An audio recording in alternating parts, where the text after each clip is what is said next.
A big hello, everyone, from Melbourne, Australia. My name is Reg, and I'm a designer, an educator, and a researcher, practicing largely in the area of socially responsible design through the lens of both data visualization and playful analog interaction. These areas come together in my PhD thesis called Food Waste Ninjas and Sleeping Sheep, understanding the role of vernacular data visualization in civic engagement and influencing habitual food wasting behaviors. Now, let me start by explaining the background for undertaking this research. Data visualizations in self-trackers have been studied for the persuasive power to encourage day-to-day actions that reduce negative environmental impacts. This here, for example, is an app developed in Finland that allows households to estimate their yearly food waste in terms of euro value and carbon footprint. There is, however, growing concern over these trackers from ethical, equitable, and behavioral perspectives. As a top-down initiative from institutions, they can lead to a sense of surveillance and control, resulting in a lack of agency over one's own behaviors. Digital self-trackers can also perpetuate existing social and economic disparities, as these require access to expensive technology. And finally, they can be an unreliable measure of lived experience. Normative geometric visualization design practices can promote unhealthy self-scrutiny and fail to capture the complexities of everyday reality. Now, to address these issues, my study looks at an analog participatory approach to designing self-tracking data visualizations.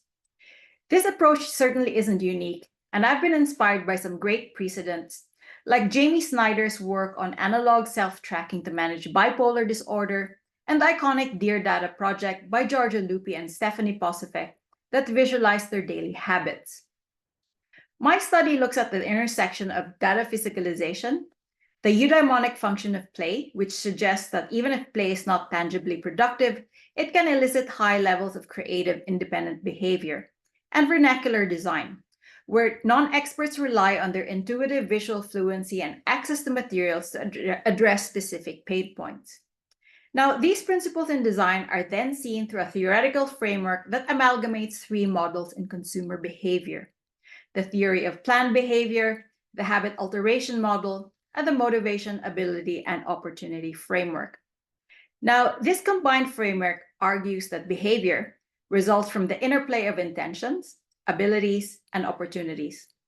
Intentions come from intrinsic motivation, which refers to personal attitudes, goals, emotions, and existing habits, as well as extrinsic motivations like rewards and punishment. Now, ability comes from a skill and knowledge to perform a behavior and an internal assessment of how easy or difficult it is to do. Opportunities, dictated by things like sociocultural factors, also need to be present in order for behavior to occur. And through repetition and reflection, behavior can result in new habitual behavior. Now, why use food waste as a case? I could rabbit on with statistics on the financial and environmental impact of food waste in Australia, but I'll show you this image here instead. This is a compost bin that I walk past every day where I live in Melbourne. This image is problematic for obvious reasons and highlights an over-reliance on composting as a means of addressing food waste. It's also significant to note in Australia that majority of food waste comes from households with working parents and their children, or overproviders, as they tend to equate being a good parent with providing more food than necessary. Now, going into the details of the study design, I took a longitudinal mixed method approach triangulating three research instruments: a 9-week habit tracker deployed as a probe, a survey that assessed participants' frequency of performing food-saving behaviors before the probe, immediately after, and 1 month after, and 2 semi-structured interviews that gathered qualitative data on participants' initial motivation levels and clarified survey and probe results. Now, this is what a 2-part probe looked like. Part 1 contained visual nudges and information that promoted food-saving actions. It also included 3 packets of recyclable googly eye stickers to mark particular food items that needed to be used first. Part 2 consisted of the trackers, which were designed as a set of 2 postcards with markers and pens. with prompts for respondents to visually encode whether they performed specific behaviors, such as we used a meal plan to help prepare our meals. The participants, consisting of overprovider households, were divided into two groups. An experiment group A were given parts 1 and 2, while a control group B with the same demographic profile were given only part 1 and no tracker.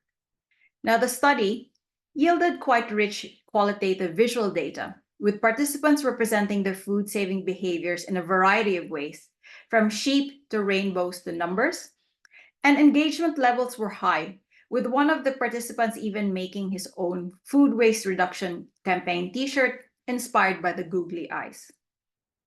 Now, there were a number of significant findings, 3 of which I'll explain here. The first was that the self-tracker led to the formation of new food-saving habitual behaviors.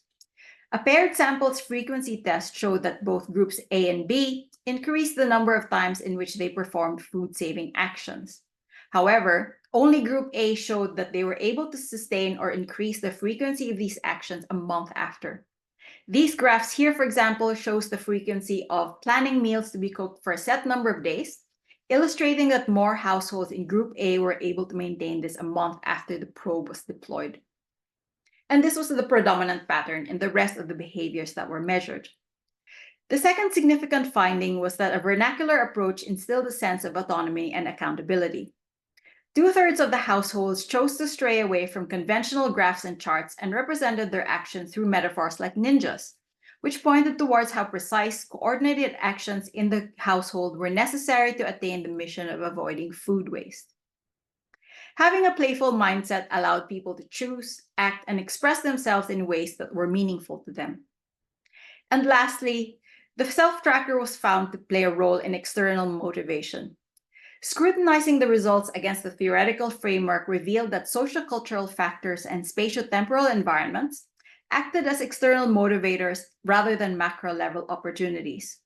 So these factors were moved from opportunity to extrinsic motivation on the other side of the model, and autonomy and agency were introduced as intrinsic motivators.